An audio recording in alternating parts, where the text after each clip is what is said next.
بھی ملیشیا میں تھا تو وہاں ایک ہمارے پٹھان دوست تھے, کنوارے گھوم رہے تھے, کنوارے. میں نے کہا آپ کی عمر اتنی, نکاح کیوں نہیں کیا؟ انہوں نے کہا میں 24-25 سال سے یہاں پر ہوں تو میں یہی نکاح کرنا چاہتا ہوں, نیشنلٹی وغیرہ اور کچھ وہاں کے یعنی وہ مل جائے ان کو, اقامہ جسے کہتے ہیں عربی میں اقامہ کہتے ہیں, ریزیڈنس ویزا جسے کہتے ہیں. تو میں یہاں کی خاتون سے نکاح کرنا چاہتا ہوں. میں نے کہا پھر کیا کیوں نہیں؟ کہہ رہے ہیں یہ ویسے بڑا اسلامی ملک ہے لیکن اس معاملے میں بڑے لبرل ہیں.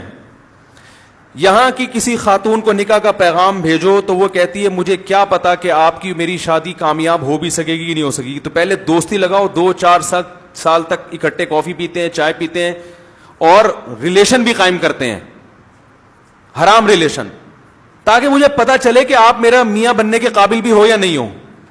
پھر جا کے کہتے ہیں کہ وہ اس پروسیس سے گزرنے کے بعد وہ اوکے کی رپورٹ پیش کرے گی, ہاں بھائی ہر لحاظ سے اوکے ہے بندہ, اور جو ہے غصے کا بھی تیز نہیں ہے, بھڑک بھی نہیں جاتا, اور ایک دم اوکے کی رپورٹ ہے ہر لحاظ سے. پھر شادی ہوتی ہے اور کہتے ہیں پھر 1 ہفتے میں طلاق بھی ہو جاتی ہے.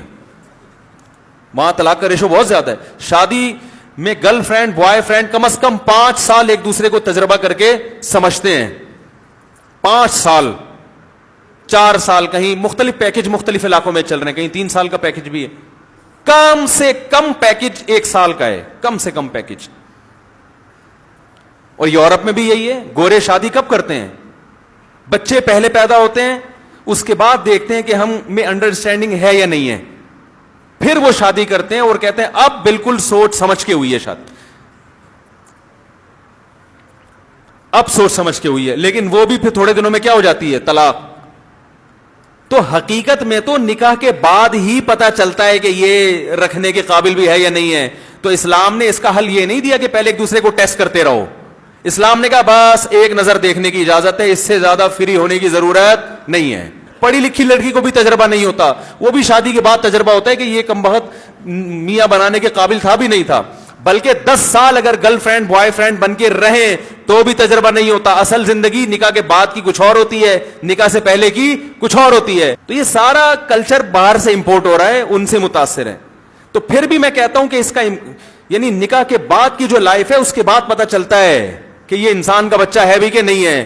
تو اس کا شریعت نے یہ حل نہیں رکھا کہ 20-20 سال تجربے کر کے دیکھو یا 6-6 مہینے استخارے نکالو. اس کا حل طلاق کا آپشن دیا ہے کہ اگر ایک تجربہ غلط ہو گیا ہے تو ان کو زبردستی ایلفی سے چپکاؤ مت. امساکم بمعروف, بھلے طریقے سے جڑ کے رہو, او تسریحم بإحسان, نہیں بنتی تمیز سے علیحدگی اختیار کرو. ہمارے معاشرے میں تمیز سے علیحدگی کا تصور ہی نہیں ہے. بات آ رہی ہے سمجھ میں؟ ہمارے معاشرے میں یہ ہے کہ یا تو شادی نہیں کریں گے, استخارے نکالتے رہیں گے, بٹ کالا آ رہا ہے, پیلا آ رہا ہے, نیلا آ رہا ہے. بزرگ نے بتایا دانا الٹا گھوم گیا تو کالا ہو گیا, تو نیلا ہو گیا, پھر انگوٹھی. مہینے لگا دیں گے نکاح میں, اور جب ہو گیا اب نہیں بن رہی تو ٹھیک ہے, پہلے کچھ پروسیس اسلام نے بیان کیے ہیں کہ محبت سے جوڑو, دونوں خاندان بیٹھیں, نصیحت کرو, اور یہ بتایا کہ ہر گھر میں محبت نہیں ہوتی, کوئی آڑا ترشا چل کے ہی زندگی گزاری جاتی ہے. ہر لحاظ سے کوشش کر لی, پھر بھی نہیں آیا تو اسلام کہہ رہے تمیز سے علیحدگی. اب ہمارے یہاں کیا ہے کہ نہ تمیز سے ملاپ ہوتا ہے, ہو جائے تو پھر علیحدگی کا آپشن ختم. اگر علیحدگی ہو جائے تو لڑکی کی بھی ساری زندگی شادی نہیں ہوتی, اس کو بھی تانے کوسنے تو طلاقی ہے, اور مرد کو بھی طلاقن وہ طلاقی اور اس طرح کے تانے دے دے کے وہ بھی معاشرے میں منہ دکھانے کے قابل نہیں رہتا. پھر وہ والے اس پر الزامات لگاتے ہیں, وہ سسرال والے اس پر الزامات لگاتے ہیں. ایک اتنا گندے طریقے سے علیحدگی ہوتی ہے, پھر کئی مہینے عدالتوں میں جہیز پہ مقدمے چلتے ہیں. کہتے ہیں چمچ جو ہے نا